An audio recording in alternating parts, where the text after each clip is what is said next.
পাড়ায় পাড়ায় গিয়ে সমাধান, পাড়ায় সমাধান একটা আগে ছিল, ওটা খুব একটা কাজ হয়নি আগের বার।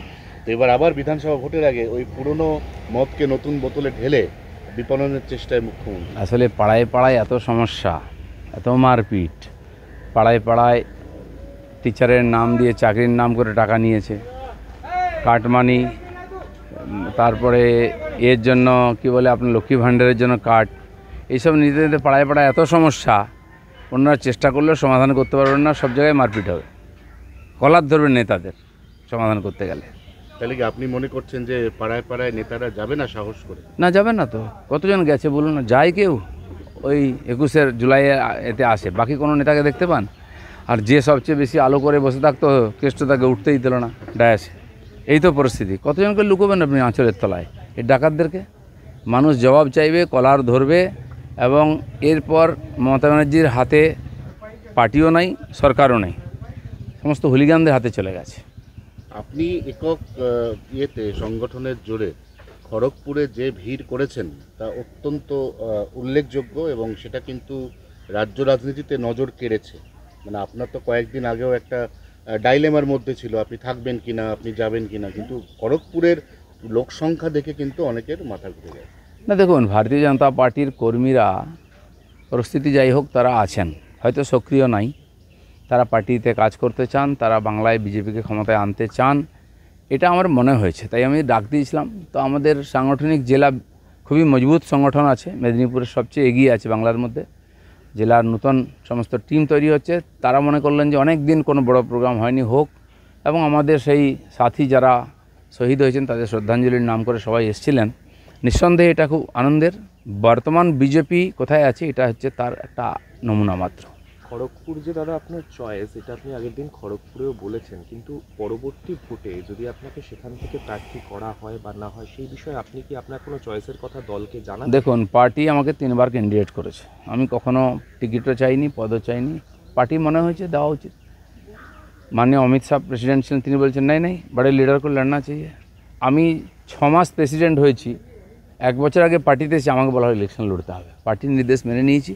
হ্যাঁ, চয়েস জিজ্ঞেস করা হয়েছিল, আমি খড়গপুর বলেছিলাম অ্যাসেম্বলিতে। পরের বারে 3 বছর পরে আবার বলে ইলেকশন লড়ো, জিজ্ঞেস করা হলো, আমি মেদিনীপুর বললাম, জিতেছি।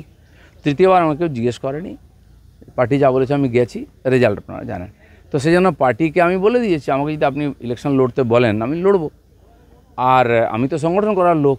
প্র্যাকটিক্যালি আমি পার্টিকে বলেছিলাম 24-এ যে আমাকে যে দায়িত্ব দেওয়া হয়েছিল, আরএসএস পাঠিয়েছিল অর্গানাইজেশন করতে, আমরা 41% ভোট 19 সালে পেয়ে গেছি, 18টা সিট জিতেছি।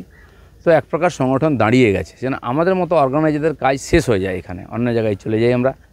পার্টি আমাকে রেখে দিয়েছিল প্রেসিডেন্ট হিসাবে, সেই মুক্তি আমি 21-এর পরে চাই।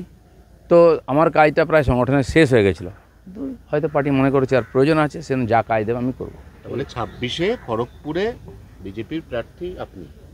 না, এটা আপনিও বলতে পারেন না, আমিও বলতে পারেন না। পার্টির যে নির্বাচন কমিটি হবে, পার্লামেন্টারি বোর্ড আছে, তারা ঠিক করবেন।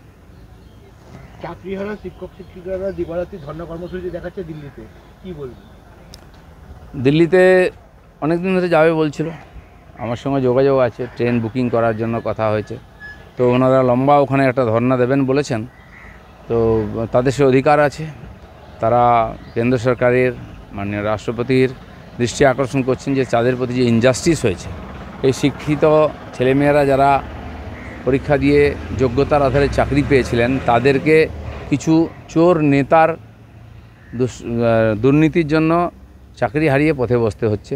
সেজন্য তারা গণতান্ত্রিকভাবে যেটুকু আন্দোলন করা সেটা করছেন, সমস্ত সমাজ তাদের সঙ্গে আছে। 21-এর মঞ্চে দাঁড়িয়ে অভিষেক বলেছেন যে 26-এর ভোটটা হয়ে গেলে আপনাদের সবাইকে দিয়ে জয় বাংলা বলা হবে। দেখা যাক, আমরা তো ওদের রামনবমী করিয়েছি, জয় শ্রীরাম বলিয়েছি, জয় বাংলা তো ওপাশে হচ্ছে। আর যারা জয় বাংলা বলছে তাদের অবস্থা দেখুন, আবার উল্টো আন্দোলন শুরু হয়ে গেছে। পশ্চিমবাংলায় উল্টো গঙ্গা বইবে, কারণ পাপের ঘোড়া প্রায় ভরে গেছে। 21-এ বছরে একদিন ডায়াস্তরে ভাষণ দিলে হবে না, রাস্তায় নামতে হবে, মানুষের সঙ্গে মানুষ কী বলছে শুনতে হবে। বাঙালি বাঙালি বলে বাড়িতে পাঞ্জাবি বউ রাখবো আর বাঙালি বাঙালি ডায়লগ দেবো। বাংলায় কোনো মেয়ে নেই সুন্দরী যাকে বউ করা যায়, পাঞ্জাবি বউ আনতে হয়। বাংলায় কোনো যোগ্য ব্যক্তি নেই যে এমপি ক্যান্ডিডেট হতে পারে, গুজরাট থেকে, বিহার থেকে, উত্তরপ্রদেশ থেকে ক্যান্ডিডেট নিয়ে আসতে হয়। এখানে কোনো ভোটার নেই, বাংলার লোকেদের বিশ্বাস নেই, বাংলাদেশ থেকে রোহিঙ্গা মুসলিমদেরকে ভোটার বানাতে হয়। এখানে কোনো অভিনেতা অভিনেত্রী নেই যাই ভোট দিতে পারে, বাংলাদেশ থেকে অভিনেতা অভিনেত্রী আনতে হয়। আর কি আনবেন ভাবুন, বাংলার মানুষকে আর বোকা বানাবেন না। একটু ছোট্ট করে ওই পার্টটা একটু ক্লিয়ার করে নিচ্ছি, তাহলে যদি আপনাকে দল অন্য কোথাও দায়িত্ব দেয়, ফের একবার অন্য জায়গা থেকেও দিলীপ ঘোষকে মানে আমরা আমি দেখতে বলছি পাবো। যে এই যে দেখা যাক কী হয়, সময়ে বলবে সব, তখন আমিও ডিসিশান নেব। না, একটাই প্রশ্ন যেটা বলতে চাইছি সেটা হচ্ছে যে আমরা তো গত লোকসভাতে আসন বদলের পরিণতি দেখে নিলাম।